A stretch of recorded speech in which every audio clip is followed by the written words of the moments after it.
is placed in the hands of determined young people. In a few moments, we shall hear their stories and witness firsthand the transformation they have achieved in every corner of our republic. When we launched this program, some asked whether 25,000 shillings would really change a life. I believed they were asking the wrong question. I believe that the best... Moving forward, the Independent Electoral and Boundaries Commission, IEBC, has revealed that they have summoned an individual over alleged violation of election laws during campaigns in Olkalau constituency ahead of the next week by-election.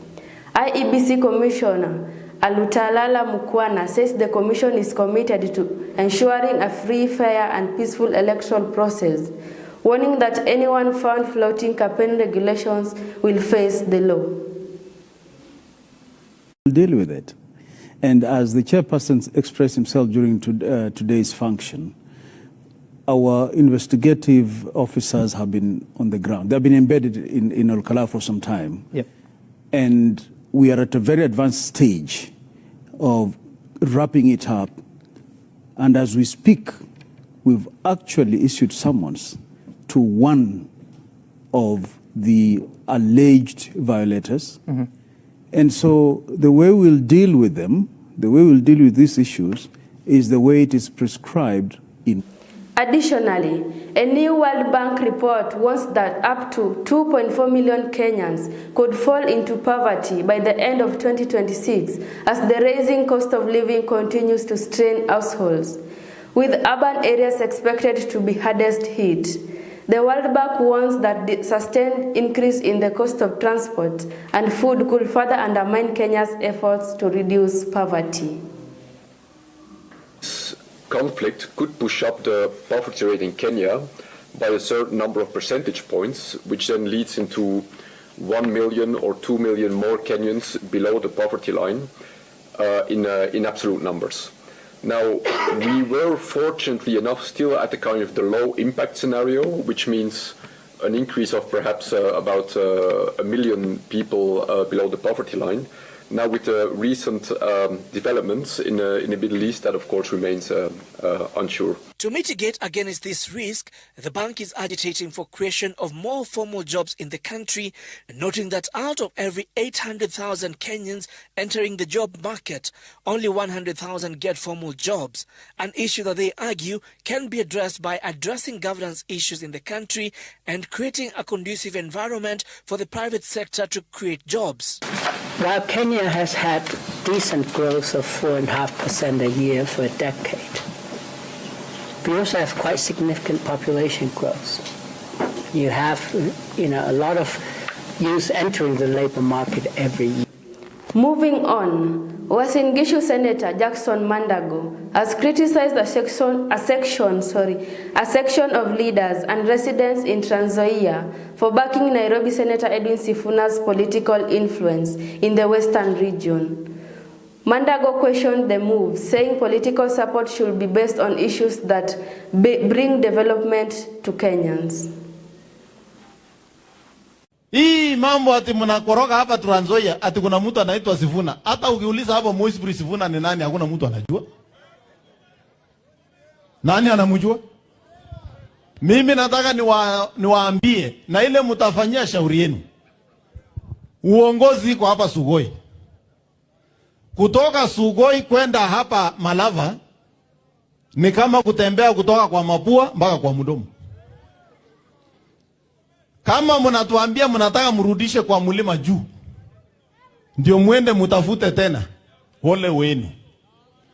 Nyinyi watu ya Western kuna tabia mmezoea na sio nzuri.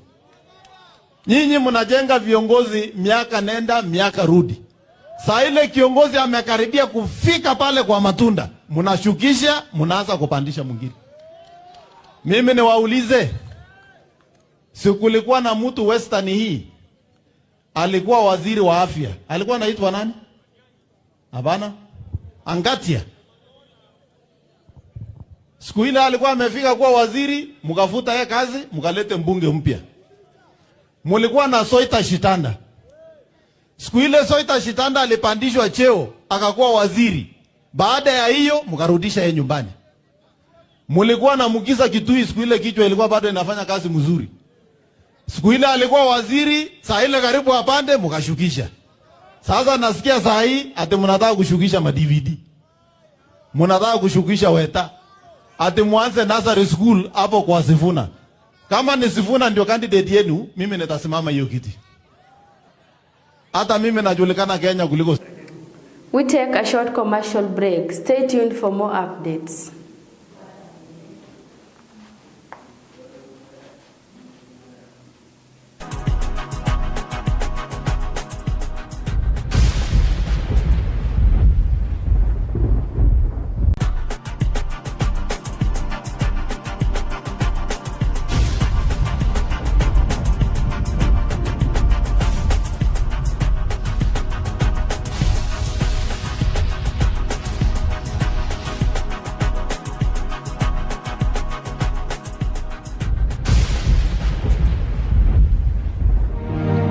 In gi lek mar bedo jafuambo, jalendo e wang' jowi, kata jalony e weche mag mbui.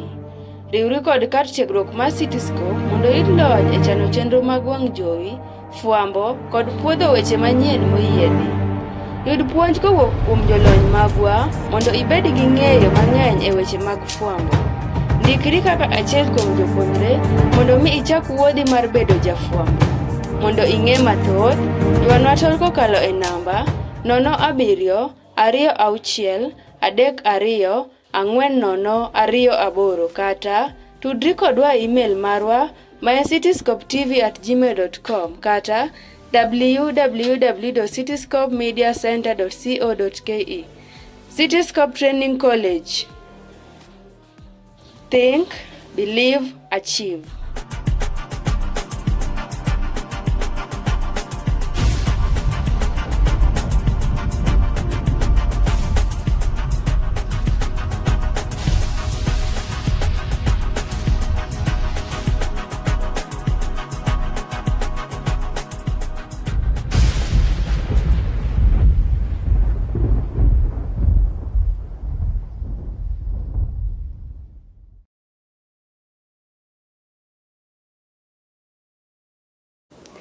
Welcome back. Moving on to our next story. Kenya Ports Authority Managing Director, Captain William Ruto, has defended the 8.3 billion port infrastructure project, saying it's a critical expressway linking the KPA headquarters to the new container terminal. He added that the project will deliver 1.8-kilometer expressway connecting the KPA headquarters to the new container terminal. Ruto said the works also include land reclamation, utility relocation, and construction of a retaining wall. It also involves the wall retention. You see, the road is passing close to the oil terminal, and the oil storage farms at KPC. So you build a 265 retention wall. That is not that easy. You have also the relocation of the power line that comes into the port. You cut that hill of Kipevu, you relocate the power line, you relocate the fiber cable, you relocate the water pipelines. So it is not something that, and also it involves also there's a ramp also, because there's a road coming from Gate 18 and you connect to that road. Another scope of work is construction of a dedicated drainage infrastructure to handle the expected drainage challenges that will come about. And we've shown this trunk drain is one of them. And then we also have an open trapezoidal drain, I think ahead there. We're also going to cover it. Yeah. Meanwhile, Prime Cabinet Secretary Musalia Mudavadi has defended his decision to dissolve the Amani National Congress ANC party and merge it with the United Democratic Alliance UDA. Dismissing criticism from political opponents, Mudavadi added that the move was a deliberate and strategic decision aimed at strengthening the Kenya Kwanza coalition, insisting that he fully understood the political direction he was taking. katika taifa letu hii. Mimi nilikuwa kiongozi wa ANC. Baada ya Wamalwa kugombea kiti cha urais, mimi ndio baadaye nikakuja kugombea kiti cha urais. Uhuru akashinda, Raila akakuwa wa pili, mimi Musalia Mudavadi nikakuwa wa tatu, kwa kutafuta kiti cha urais katika Kenya hii. Tukasukumana, na nimefika pahali nikasema we must change strategy, na hiyo strategy ndio ikafanya nikasema nivunje ANC, tuungane na Mheshimiwa William Ruto kwa UDA, alafu tujipange vizuri akimaliza tamu ya. Mimi si mjinga. I'm not a fool. I know what I'm doing. And I know the advice I'm giving our people. Kwamba tushikane. Hakuna njia ingine sahihi. Hii porojo ya watu wanasema wataanza. I am telling you, it takes much more to go for presidency than wale wanazunguka hapa wakifikiri wako tayari. They are not ready.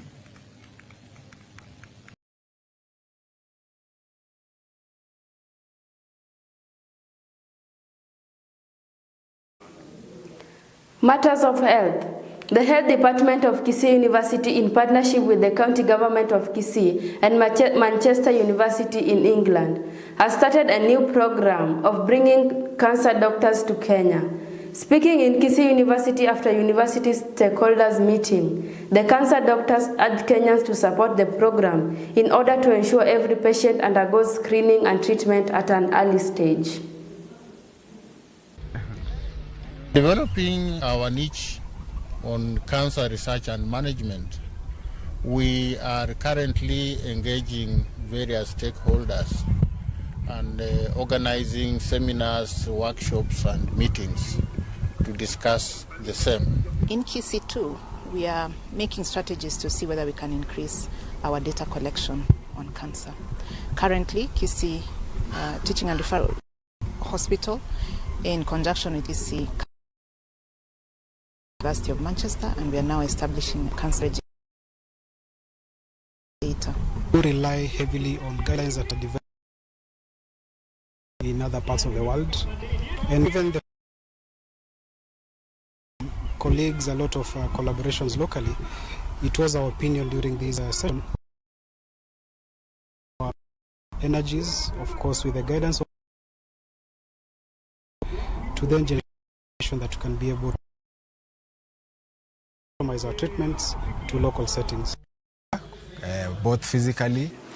That brings us to the end of Scoop News at 1. Thank you for choosing Cityscope TV. I'm Mercy Juma on behalf of the entire production team. Have a wonderful afternoon. Keep it Cityscope TV.